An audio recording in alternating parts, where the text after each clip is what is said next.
Computer screen पे और यहाँ पे हम बिल्कुल बेस टू बेस स्टार्ट करने वाले हैं, बिल्कुल स्टार्टिंग पोर्शन से। सबसे पहले जो स्क्रीन है ये है डेस्कटॉप, और यहाँ पे अगर मैं बात करूँ एक्सेल स्टार्ट करने की तो आप इसे कैसे स्टार्ट करोगे। मैं यहाँ पे दो ट्रिक आपको बताने वाला हूँ। सबसे पहला टर्म क्या है कि आपके पास ये जो सर्च ऑप्शन होता है, सिंपल आप इसमें जाओ और यहाँ पे सिंपल टाइप करो एक्सेल। अगर आपके सिस्टम में एक्सेल सॉफ्टवेयर अवेलेबल है तो आप यहाँ से इसे नॉर्मली स्टार्ट कर सकते हो, जो कि ऑन स्क्रीन आपको दिख पा रहा है। दूसरा जो ज्यादातर प्रोफेशनल लोग यूज करते हैं वो करते हैं रन कमांड के थ्रू, जिसके लिए आपको विंडो की को होल्ड करके आर प्रेस करना है और यहाँ पे रन कमांड खुल जाता है। इसमें आपको सिंपल टाइप करना है एक्सेल और कर देना है ओके। जैसे आप ओके करते हो, एक्सेल सॉफ्टवेयर का जो फर्स्ट इंटरफेस है वो आपके सामने आ जाता है। अब ये जो एक्सेल का प्रीव्यू आप देख रहे हो ये है ऑफिस 2019 का। हमेशा ध्यान रहे कि आप जो ऑफिस अभी यूज कर रहे हो वो अभी के हिसाब से ऑन डिमांड है या नहीं। कहने का मतलब कहीं ऐसा तो नहीं आप आज की डेट में ऑफिस 2003 या ऑफिस 2007 यूज कर रहे हो। बिलीव मी गाइज, अगर आप किसी इंस्टीट्यूट में सीख रहे हो और वहां पे आपको 2003 या 2007 सिखाया जा रहा है तो वहां पे सीधा बोलो कि हमें अपडेटेड ऑफिस वर्जन 2016 या 2019 सीखना है, नहीं तो आपको जॉब प्रोफाइल में बहुत ज्यादा दिक्कत आएगी। अब यहाँ पे अभी जो हम पूरा ट्यूटोरियल देखने वाले हैं वो है ऑफिस 2019 पे, जिसका सबसे बड़ा फायदा ये है कि अगर अभी आप ऑफिस 2016 यूज करते हो, 2019 यूज करते हो, इवन अगर प्रीवियस वर्जन भी यूज करते हो तो भी आपको इस वर्जन की वजह से उन सब के कमांड ऑलरेडी आ जाएंगे। अगर ऐसा होता कि मैं आपको ऑफिस 2007 पे ये सारा कुछ सिखा रहा होता तो आप 2016 या 19 के जो टूल्स हैं उनको यूज नहीं कर पाते, बट क्योंकि हम 2019 में सीख रहे हैं तो इसके जितने भी प्रीवियस वर्जन्स हैं उन सब के टूल्स को यूज करना आपको इजीली आ जाएगा। अब सबसे पहले बात करते हैं इस फर्स्ट वेलकम स्क्रीन की। देखो यहाँ पे नॉर्मली आपको कुछ ऑप्शंस मिल जाते हैं जैसे होम, न्यू और ओपन। अगर आप नई वर्कशीट लेना चाह रहे हैं तो आप न्यू पे क्लिक करोगे, और कोई पहले से सेव्ड वर्कशीट है तो उसे खोलने के लिए हम ओपन का यूज करते हैं। रिसेंटली जो फाइल्स मैंने खोली हुई थी जिन पे मैं काम कर रहा था उनका एक रिसेंट प्रीव्यू मुझे यहाँ पे नजर आ रहा है। इसके साथ ही एक ऑप्शन आ रहा है यहाँ पे ब्लैंक वर्कबुक का, और उसके साथ ही कुछ बने बनाए टेम्पलेट मुझे यहाँ नजर आ रहे हैं। इसका यूज ज्यादातर तब किया जाता है जब आपको थोड़ी मेहनत कम करनी है और आप बने बनाए टेम्पलेट से ही अपना फॉर्मेट वहां से चुन लेते हैं। तो अभी इन सब चीजों को हम स्किप करते हैं और सिंपल आते हैं बिल्कुल स्टार्टिंग से, जो कि है ब्लैंक वर्कबुक। अब जैसे आप ब्लैंक वर्कबुक पे क्लिक करते हो तो नॉर्मली आपके सामने इस तरीके से एक वर्कबुक या फिर एक एक्सेल फाइल आ जाती है। अब इसमें कई सारे टर्म्स है जो कि इंटरव्यू के टाइम आपसे पूछे जाते हैं, और ज्यादातर लोग जो कि यूट्यूब से सीखते हैं उन्हें बेसिक्स नहीं पता होते और इंटरव्यू में वो उसी वजह से छांट दिए जाते हैं। कहने का मतलब अगर मैं बोलूं कि इस ऊपर वाले सेक्शन को क्या बोलते हैं, मिड सेक्शन को क्या बोलते हैं, इसे क्या बोलते हैं, इसे क्या बोलते हैं, इसे क्या बोलते हैं, तो हो सकता है कि आप कंफ्यूज हो जाओ। और बिलीव मी गाइस, इंटरव्यू में इन्हीं सब टर्म्स को ज्यादा कंसीडर किया जाता है क्योंकि उससे तो आपसे सवाल पूछने हैं। तो सबसे पहले जो ऊपर वाला सेक्शन है इसको बोला जाता है टाइटल बार। ये जो आप देख रहे हो बुक 1 एक्सेल, ये क्या होता है टाइटल बार। इसके बाद ये जितने भी आपको यहाँ पे नजर आ रहे हैं इन्हें बोला जाता है टूल्स, और ये जो सेक्शन है file, home, insert, page layout, formula, ये जो पूरा सेक्शन है इसको बोला जाता है मेन्यू बार। इन हर एक मेन्यू बार में आपको मल्टीपल टूल्स मिलते हैं। जैसे होम की बात करें तो इसमें मल्टीपल टूल्स है, इंसर्ट की बात करें तो इसमें मल्टीपल टूल्स है, पेज लेआउट, फॉर्मूला, तो सब में आपको मल्टीपल टूल्स मिलते हैं। इसके बाद नेक्स्ट टर्म आता है B3। यहाँ पे आप देख रहे हो B3 लिखा हुआ है, तो ये क्या है B3 एक्चुअल में। देखो यहाँ पे आपकी जो एक्सेल फाइल है इसमें आपको डब्बे नजर आ रहे हैं, ऐसे ऐसे डब्बे नजर आ रहे हैं। तो यहाँ पे अगर हम किसी भी डब्बे यानी बॉक्स की बात करें तो इसे बोला जाता है सेल। क्या बोलते हैं? CELL, cell. और अगर हम बात करें एक सेल की तो दो चीजों का कॉम्बिनेशन है। एक है ये कॉलम, ये जो ऊपर वाला सेक्शन है इसको हम कॉलम बोलते हैं ऐसे, और ये होता है रो। तो अगर मैं इस बॉक्स की बात करूं तो ये दो टर्म का कॉम्बिनेशन है, एक है कॉलम D और एक है रो 4। तो इसका एक नाम मैं क्या बोल सकता हूं, D4। अगर मैंने यहां पे लिखा तो ये दो का कॉम्बिनेशन है B2, देखो कॉलम B और रो 2, तो इसका नाम क्या हो गया B2। तो ये बेसिकली जो नेम बॉक्स होता है ये बताता है कि अभी आप कौन से सेल पर वर्क कर रहे हो। जैसे मैं अभी यहाँ पे हूं तो इस सेल का नाम क्या है D3, यहाँ पे हूं तो इस सेल का नाम क्या है C4। नेक्स्ट हम यहाँ पे आता है फॉर्मूला बार। फॉर्मूला बार दो केसेस में यूज किया जाता है, एक जब आपको कोई फॉर्मूला इंसर्ट करना हो, नंबर 1। दूसरा अगर आप सेल में कोई काम कर रहे हो और उसे आप फॉर्मूला बार के थ्रू मैनेज करना चाह रहे हो तो भी आप फॉर्मूला बार का यूज कर सकते हो। अगर आप कंफ्यूज हो रहे हो तो मैं एक एग्जांपल से आपको क्लियर करता हूं। जैसे अभी ये सेल है तो या तो मैं यहां से टाइप करूं तो भी मैं इसमें काम कर पा रहा हूं, और मान लो कि अगर मैं यहाँ पे हूँ और मैं यहाँ फॉर्मूले बार में आके कुछ लिखता हूँ तो वो भी ऑटोमेटिकली उसी में लिखा जाएगा। तो जब आप कभी वी लुकअप या फिर कुछ बड़े फॉर्मूलाज पे वर्क करते हो तो उस टाइम पे आपको फॉर्मूला बार में इस तरीके से हेल्प लेनी पड़ती है। यहाँ तक क्लियर। अब आते हैं नेक्स्ट टर्म पे, जो कि एक बहुत ही कॉमन क्वेश्चन है जो कि इंटरव्यू में सबसे ज्यादा पूछा जाता है कि रो और कॉलम क्या है, define row and column in Excel. So इसका आंसर क्या होगा? आंसर है a alphabetic bar in Excel sheet is column and a numeric bar in Excel sheet is row. मतलब ये जो आप देख रहे हो ए, ये क्या है? कॉलम है। बी क्या है? कॉलम है। सी क्या है? कॉलम है। और ये जो 1 2 3 ये सब क्या है? रो। तो जो ये हमारा अल्फाबेटिक बार है ये है कॉलम, और ये जो हमारा न्यूमेरिक बार है ये क्या है? रो। जैसे आप इसका जवाब दोगे आपसे एक और सवाल पूछा जाएगा कि ठीक है आपने बताया रो ये है, कॉलम ये है, अब मुझे ये बताओ कि एक एक्सेल शीट में कितने कॉलम होते हैं और कितने रो होते हैं। अभी स्क्रीन पे आप ध्यान दोगे तो आपको क्या दिखाई देगा कि A B C D E F J तक दिखाई दे रहा है। फिर मैं आगे बढ़ता हूं, तो आगे आप बढ़ते जाओगे तो जैसे आपके जेड खत्म हो जाएगा फिर दूसरा फॉर्मेट चालू हो जाएगा और आप आगे जाते जाओ आप थक जाओगे, लेकिन ये रेंज खत्म नहीं होगी। तो आप क्या बताओगे टोटल कितने कॉलम्स है, या फिर ये जो 1 2 3 4 की गिनती है ये टोटल कितनी है, तो ये आप कैसे बताओगे? तो ये एक बहुत ही इंपॉर्टेंट टर्म है, तो इसका जवाब ढूंढना बहुत आसान है। आपको ऊपर में सेक्शन दिख रहा है यहाँ पे, ये ए और 1 के बीच में, यहाँ पे जैसे आप क्लिक करोगे पूरी एक्सेल शीट सेलेक्ट हो जाएगी और यहाँ पे ऊपर आप देखोगे आपको एक नंबर दिख रहा है यहाँ पे, तो 10,48,576 आर लिखा है। आर मतलब रो, यानी कि जो 1 2 3 की गिनती देख रहे हो आप इसको नीचे करते जाओगे तो ये है टोटल 10,48,576। और अगर ए बी सी डी की बात करें, जैसे अगर मैं काउंट करूं 1 2 3 4, अगर ऐसे काउंट करता हुआ जाऊं तो यह है 16,384। तो जवाब क्या है कि there are 10,48,576 rows in Excel sheet, यानी कि एक एक्सेल शीट में टोटल 10,48,576 रो है और एक एक्सेल शीट में 16,384 कॉलम होते हैं। तो आई होप कि ये जो बेसिक इंटरव्यू क्वेश्चंस है ये आपको क्लियर हो गए होंगे।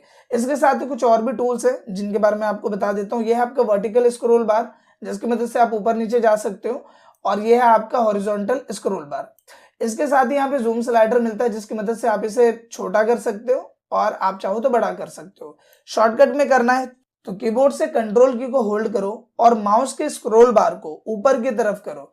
जैसे आप इसे ऊपर करोगे तो जूम होगा और माउस के स्क्रॉल को नीचे करोगे तो ये जूम स्लाइडर में छोटा होगा। इसके साथ ही जूम स्लाइडर के साइड में आप देखोगे यहाँ पे आपको 3 ऑप्शन मिलते हैं लेआउट्स के। ये जो लेआउट आपको नजर आ रहा है इसको बोलते हैं नॉर्मल लेआउट। इसके बाद ये जो बीच वाला ऑप्शन है ये ज्यादा यूज होता है पेज लेआउट। इससे आपको पता चल जाता है कि इस एक्सेल शीट में आपका एक पेज कितना बड़ा है। मतलब अगर मैं देखना चाहूँ कि जो मैं डेटा बना रहा हूँ, क्रिएट कर रहा हूँ, निकालूंगा तो मैं A4 साइज पेपर पे ही, तो मुझे ये देखना है कि मेरा एक पेज कितना बड़ा है। तो जब आप ऐसे करोगे तो आपको पता चल जाएगा कि एक पेज इतना बड़ा है। और जब आप नॉर्मल पे आओगे तो यहाँ पे देखो एक लाइन आ जाएगी जिससे आप अंदाजा लगा सकते हो कि मुझे काम इसी दायरे में करना है एक पेज पे डेटा को प्रिंट करने के लिए।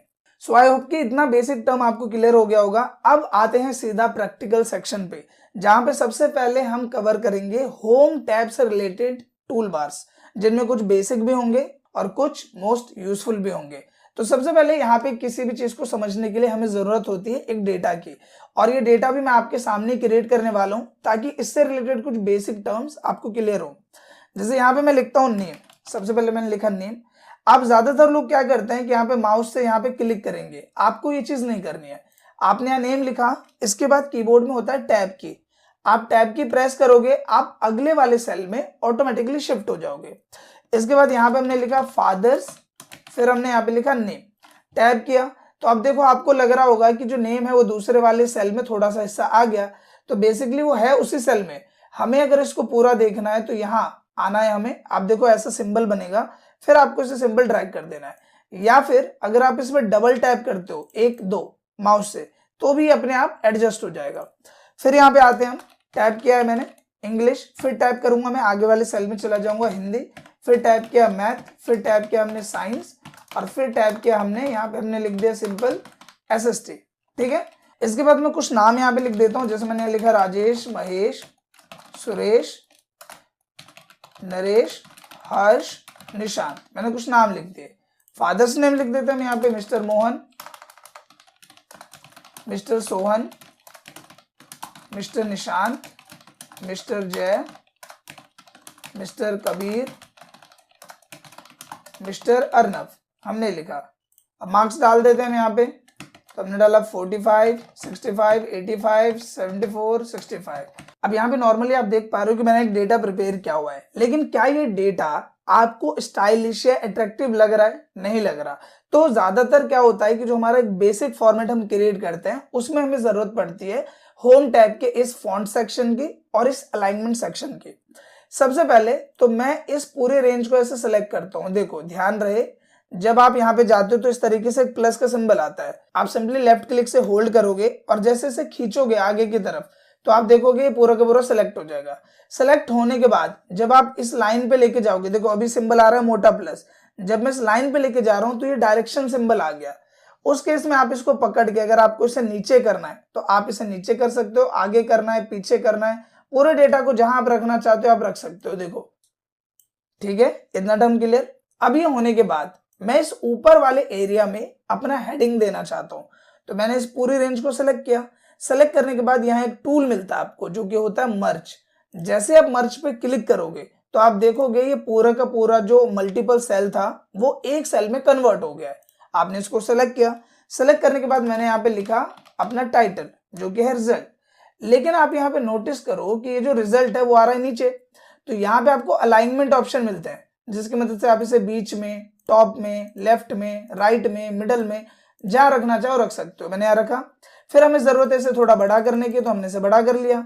इसके बाद यहाँ पे मुझे इसका फॉन्ट दूसरा चाहिए जो कि थोड़ा और डिजाइनेबल हो, तो मैंने ये वाला फॉन्ट ले लिया। हमने किया इसको बोल्ड, हमने कर दिया इटैलिक। आपको अंडरलाइन देना आप अंडरलाइन दे सकते हो, डबल अंडरलाइन दे सकते हो। फिलहाल ये दोनों चीजें मुझे नहीं चाहिए, मैं इसे हटा देता हूँ। इसके बाद इसे थोड़ा और स्टाइलिश बनाने के लिए हम यहाँ पे इसमें कोई कलर दे देते हैं। और यहाँ पे अगर आपको कोई कलर पसंद नहीं आता तो नीचे देखो मोर कलर का ऑप्शन है, जहां पे कलर का हल्का मोटा हिस्सा जो भी आपको पसंद है आप सेलेक्ट करो और ओके कर दो। हमने कलर अप्लाई किया।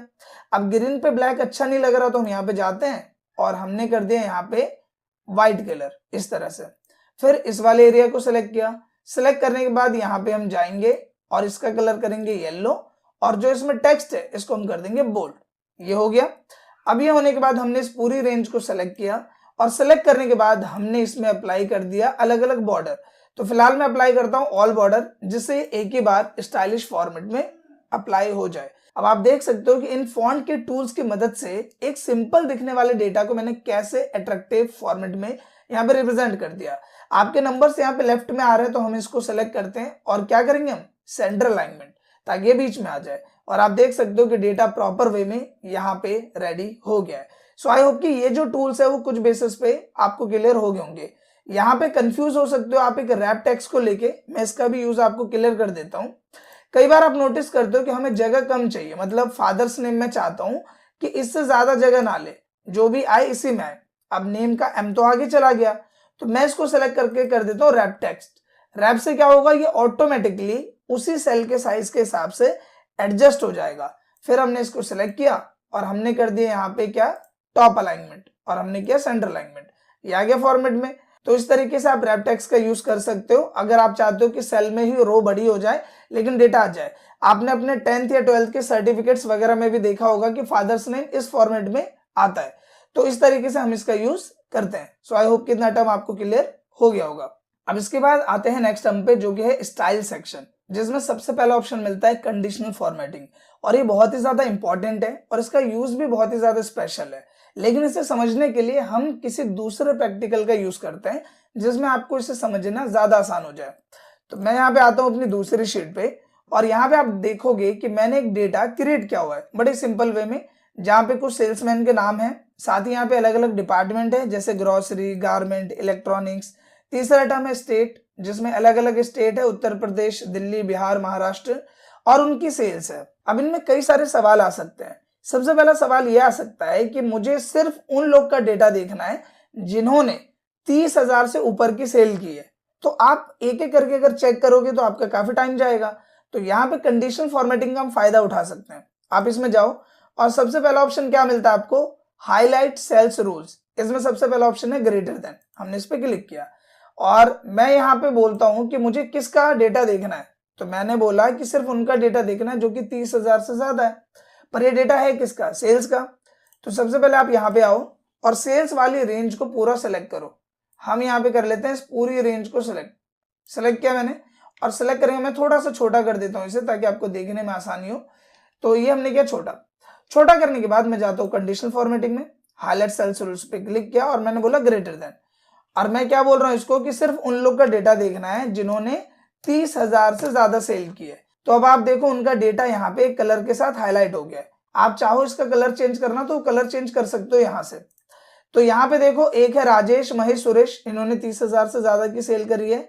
मुन्ना, सोनू, मोनू, इन्होंने 30,000 से ज्यादा की सेल करी है। मैं ओके कर देता हूँ फिलहाल। और कोई नहीं है जिसने 30,000 से ज्यादा सेल की है। तो आपने देखा बड़ी आसानी से आप इसमें कंडीशनल फॉर्मेटिंग लगा के डेटा को इस तरीके से चेक कर सकते हो। अब अगर इसको आपको नॉर्मल करना है तो कंडीशनल फॉर्मेटिंग में जाओगे और यहाँ आपको ऑप्शन मिलेगा क्लियर रूल का। आप इसमें जाके clear rule from selected cell या इंटायर शीट, दोनों में से कोई भी क्लिक करोगे तो ये जो क्लियर रूल है वो अप्लाई हो जाएगा। तो फिलहाल हम कर देते हैं सिलेक्टेड सेल, ये यहाँ पे हट गया।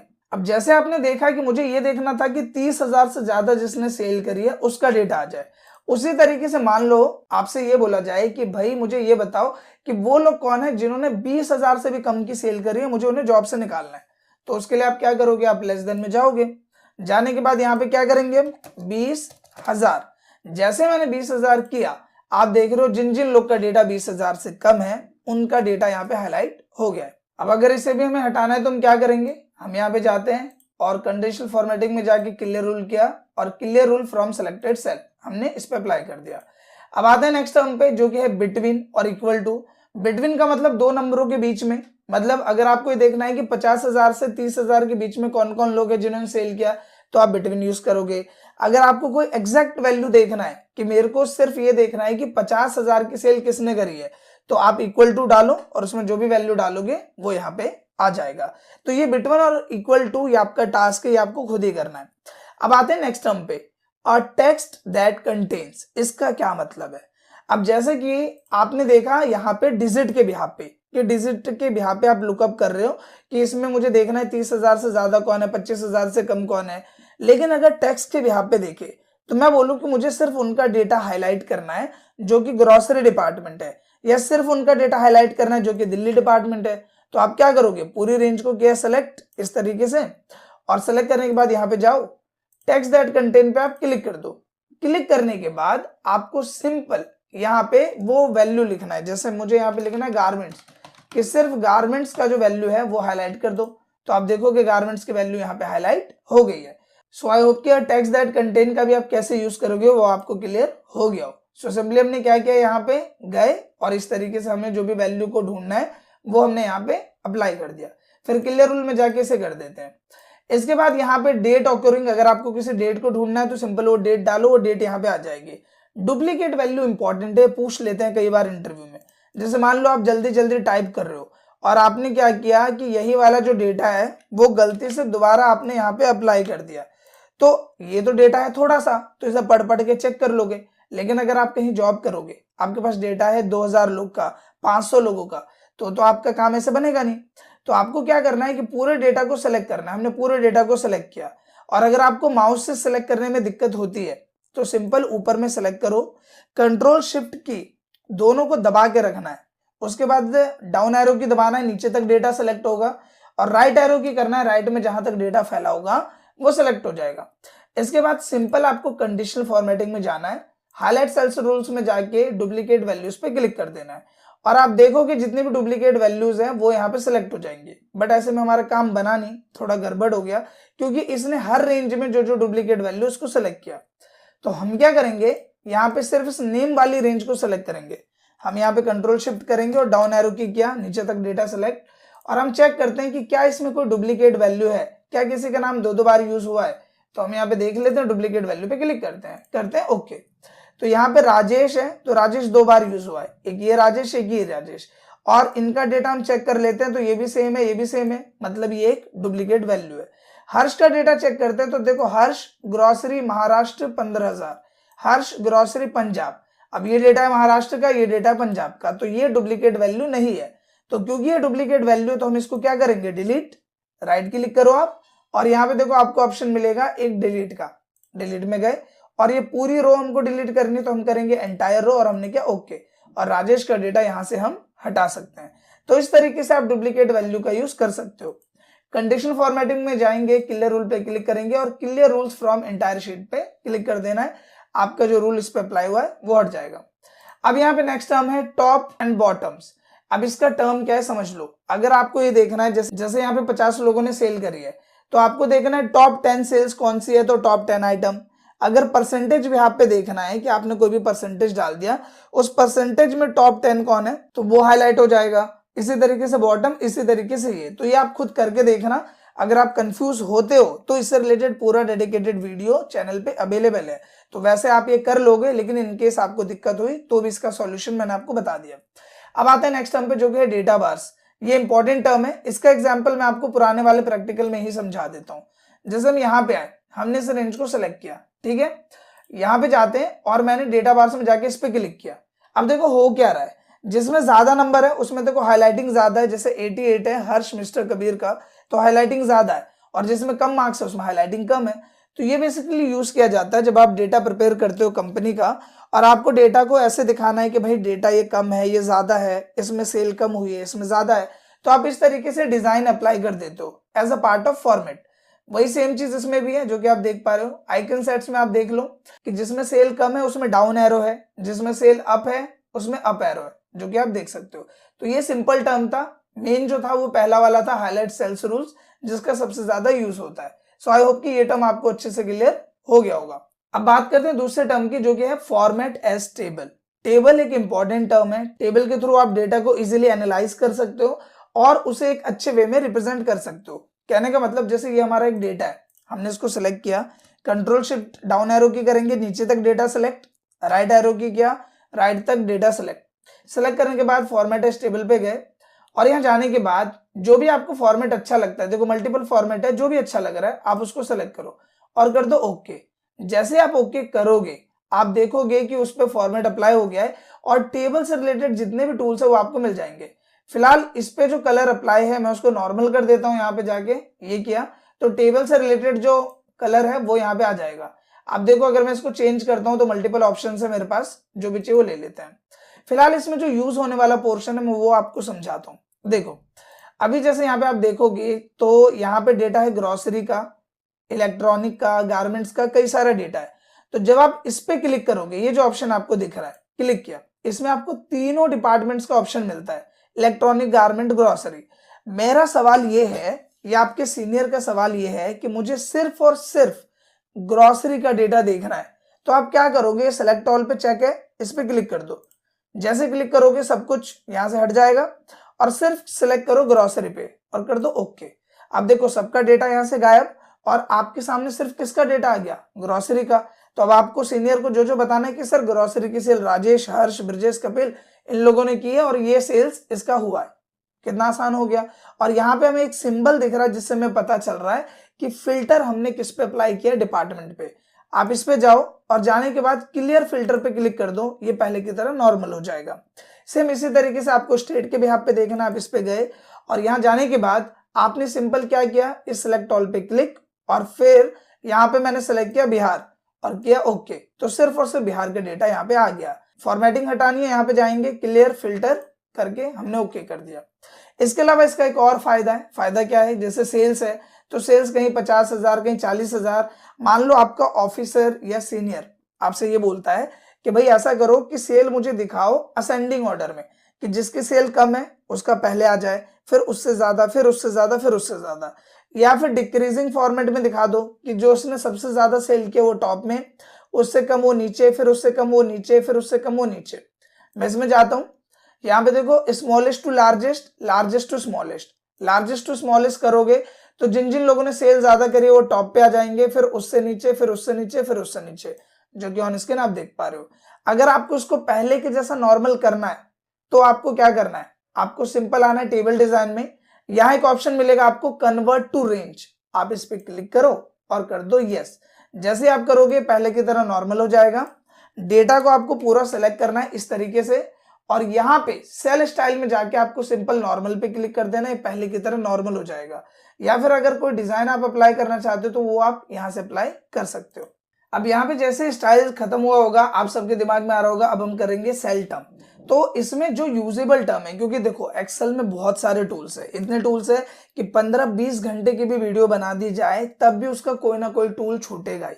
तो हमारे जो इस वीडियो में जो ट्यूटोरियल है वो सभी ट्यूटोरियल्स होने वाले जिनकी आपको जरूरत पड़ने वाली है और जिनका आप ऑफिस में यूज देखोगे, ठीक है। तो अगर हम बात करें फॉर्मेट में भी तो बहुत सारे ऑप्शन है, तो हम सबको नहीं करने वाले, हम उनको करने वाले जिनकी हमें जरूरत पड़ने वाली है। तो यहाँ पे सबसे पहले बात करते हैं इंसर्ट और डिलीट की। इसका क्या यूज है वो मेनली समझते हैं। आपने यहाँ पे 4 कॉलम क्रिएट किया हुआ है, एक है सेल्समैन का, एक है डिपार्टमेंट का, एक है स्टेट का और एक है सेल्स का। अब आपसे ये बोला जाता है कि भाई ये जो सेल्समैन है इनकी एज वाला कॉलम तो तुमने बनाया नहीं, तो अब आप क्या करोगे, आप ये सोचोगे कि मैं यहाँ पे डालू कैसे, यहाँ पे तो जगह है नहीं। तो आप यहाँ पे आते हो, राइट क्लिक करते हो और आपको ऑप्शन मिल जाता है इंसर्ट का। ये इंसर्ट और ये इंसर्ट एक ही है, अलग अलग नहीं है। तो आप इस इंसर्ट पे क्लिक करोगे। क्लिक करने के बाद ये आपसे पूछेगा कि आप क्या इंसर्ट करना चाह रहे हो, आप रो इंसर्ट करना चाह रहे हो, कॉलम इंसर्ट करना चाह रहे हो क्या। तो हमने बोला हमें पूरी एक नई कॉलम चाहिए, तो हम करेंगे ओके एंटायर कॉलम पे। जैसे आप करोगे आप देखोगे कि ये जो डिजाइन इस पे अप्लाई किया हुआ है उसी डिजाइन के साथ आपको एक नई कॉलम यहाँ पे मिल जाती है। और अब आपको सेक्शन बनाना है एज का, तो वो एज का सेक्शन आप यहाँ से बड़ी आसानी से बना सकते हो। सेम इसी तरीके से अगर आपको रो इंसर्ट करनी है राजेश और मुन्ना के बीच में, तो राइट क्लिक करो और इंसर्ट में जाके आप यहाँ पे एंटायर रो पे क्लिक करके कर दो ओके। आपको देखो यहाँ पे एक एक्स्ट्रा रो मिल जाएगी। तो ज्यादातर जब आप डेटा क्रिएट करते हो और वो डेटा क्रिएट करते के टाइम अगर आप भूल जाते हो कि मुझे ये वाला कॉलम इंसर्ट करना था या ये वाला रो इंसर्ट करना था, तो उस केस में आप इंसर्ट और डिलीट का फायदा उठा सकते हो। फिलहाल अगर मुझे अब इसको डिलीट करना है, क्योंकि अभी तो मुझे इस कॉलम की जरूरत है नहीं, ना ही इस रो की जरूरत है, तो जिस तरीके से आपने इंसर्ट किया उसी तरीके से आप इसे डिलीट करोगे। राइट क्लिक किया यहाँ पे और हम गए डिलीट। इंसर्ट के नीचे क्या है डिलीट, हमने क्या क्लिक करने के बाद यहाँ पे देखो क्या बोल रहा है कि आप किसको डिलीट करना चाहते हो। यहाँ पे रो भी है कॉलम भी है, किसको डिलीट करना है, हमने बोला कॉलम को, किया ओके, तो कॉलम डिलीट।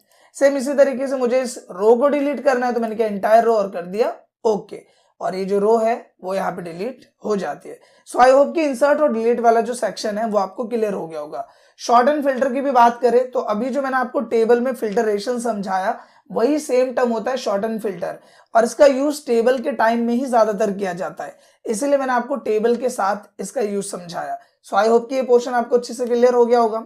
दूसरा यहाँ पे मैंने एक सेक्शन को छोड़ा है, बेसिकली छोड़ा तो मैंने इसको भी है नंबर सेक्शन को, लेकिन इसका प्रैक्टिकल अभी मैं आपको आगे समझाऊंगा कुछ एग्जांपल्स के साथ में।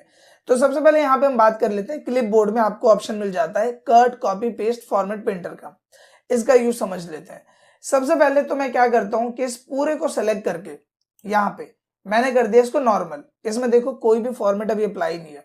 अब मान लो कि मैं यहाँ पे कलर अप्लाई करता हूँ, जैसे मैंने इसको सेलेक्ट किया, सेलेक्ट करने के बाद मैं इसका फॉन्ट चेंज करूंगा। सबसे पहले यहाँ पे आता हूँ, ये वाला फॉन्ट अप्लाई किया मैंने, फिर इसका साइज थोड़ा सा बड़ा कर दिया और बोल्ड कर दिया इसको, और कलर ये कर दिया। और इसके बाद अब नीचे वाले सेक्शन में आते हैं और मुझे सेम जो चीजें मैंने इसमें अप्लाई की, जैसे बोल्ड किया मैंने, फॉन्ट चेंज किया, वही मुझे इसमें भी चाहिए।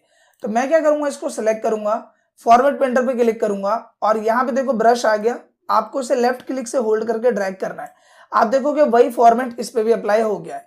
कलर मुझे दूसरा चाहिए तो कलर मैं यहाँ पे चेंज कर देता हूँ, ये ले लेता हूँ सपोज, या फिर कोई और कलर ले लेते हैं, ये ले लिया और सेम फॉर्मेट प्रिंटर करेंगे। और ये करने के बाद आपको इस पूरी रेंज पे इस तरीके से अप्लाई कर देना है, देखो, और आपका जो मेहनत है वो यहाँ पे बच जाती है। अगर मान लो आप किसी एक पे अप्लाई करते हो, हमने उसको सेलेक्ट किया, हमने क्या बोल्ड हटा दिया और यही फॉर्मेट मुझे सब पे अप्लाई करना है, तो फॉर्मेट प्रिंटर किया, उस फॉर्मेट प्रिंटर को उठाया और फिर इसने पूरे पे रेंज पे वो जो डेटा है वो यहाँ पे अप्लाई कर दिया। तो इस तरीके से आप फॉर्मेट प्रिंटर का यूज कर सकते हो। एंड आई होप कि कट कॉपी पेस्ट का यूज तो आपको अच्छे से आता होगा, फिर भी मैं एक बार बता देता हूँ। अगर मुझे यही डेटा एक बार और चाहिए प्रैक्टिस करने के लिए, तो मैं क्या करूंगा, कंट्रोल शिफ्ट होल्ड किया, डाउन एरो की किया, नीचे तक डेटा सेलेक्ट, राइट एरो की किया, राइट तक डेटा सेलेक्ट, कॉपी किया, नई शीट पे डेटा चाहिए तो यहाँ पे देखो नई शीट लेने के लिए आपको ऑप्शन मिलता है। हम इस पे क्लिक करते हैं, एक बिल्कुल फ्रेश शीट आ जाएगी। यहाँ पे सिंपल आपको पेस्ट कर देना है, वो डेटा यहाँ पे आ जाएगा जो कि ऑन स्क्रीन आप देख पा रहे हो। इसके अलावा अगर मुझे इस डेटा को उठा के यहाँ पे रखना है तो आप इसको कट कर दो, यहाँ से यहाँ पे आके पेस्ट कर दो, तो वो डेटा वहां से हटके वहां आ जाएगा। यहां से हटाना है, कट किया, यहाँ पे लाना है, पेस्ट कर दिया और ये डेटा यहाँ पे आ जाएगा। सो होम टैब से रिलेटेड जितने भी इंपॉर्टेंट टूल बार्स थे वो हमारे यहाँ पे फिनिश हो चुके हैं। और अब जो सेक्शन हम कवर अप करने वाले हैं वो है इंसर्ट। और इंसर्ट में जो हम सबसे पहले शुरुआत करेंगे वो है पाइवट टेबल से। गाइस, इंटरव्यू में सबसे ज्यादा कंसीडर किया जाता है पाइवट टेबल, क्योंकि अगर आपके पास एक लॉन्ग रेंज ऑफ डेटा है और उस डेटा को आपको समराइज करना है बड़े आसान तरीके से, तो पाइवट टेबल से बेस्ट ऑप्शन कुछ और नहीं हो सकता। तो पाइवट टेबल हम यहाँ पे शुरुआत करेंगे। टेबल तो आई होप कि आप समझ ही गए, टेबल अभी हमने लिया था, तो टेबल और ये टेबल सेम ही है, कुछ ज्यादा फर्क नहीं है। तो यहाँ पे शुरुआत करते हैं पाइवट टेबल से, फिर आगे के ऑप्शंस पे मूव ऑन करेंगे।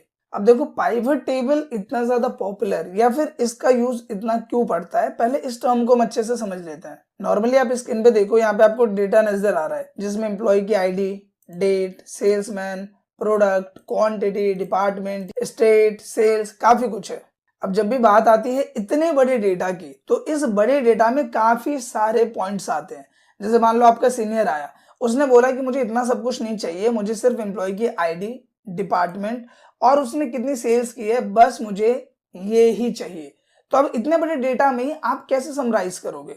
या फिर इसके अदर में भी कुछ ऑप्शन हो सकते हैं। डेटा ये आपका वर्टिकल फॉर्म में है, आप डेटा हॉरिजॉन्टल फॉर्म में रिप्रेजेंट करना चाह रहे हो, तो ऐसे कई सारी चीजें हैं। स्पेशली जब डेटा आपके पास बड़ा है और उस डेटा को आपको समराइज करना है अलग अलग बेसिस पे, तो पाइवट टेबल का यूज किया जाता है। अब यहाँ पे पाइवट टेबल अप्लाई कैसे होता है? सबसे पहले तो आपको पूरे डेटा को सिलेक्ट करना होगा। कंट्रोल शिफ्ट किया और डाउन एरो की किया, नीचे तक डेटा सिलेक्ट, राइट एरो की किया, राइट तक डेटा सिलेक्ट। डेटा सेलेक्ट होने के बाद सिंपल आपको पाइवट टेबल पे सिंगल क्लिक करना है। आप सिंगल क्लिक करोगे, यहाँ पे आपको ऑप्शन मिलेगा न्यू वर्कशीट का, एग्जिस्टिंग वर्कशीट का।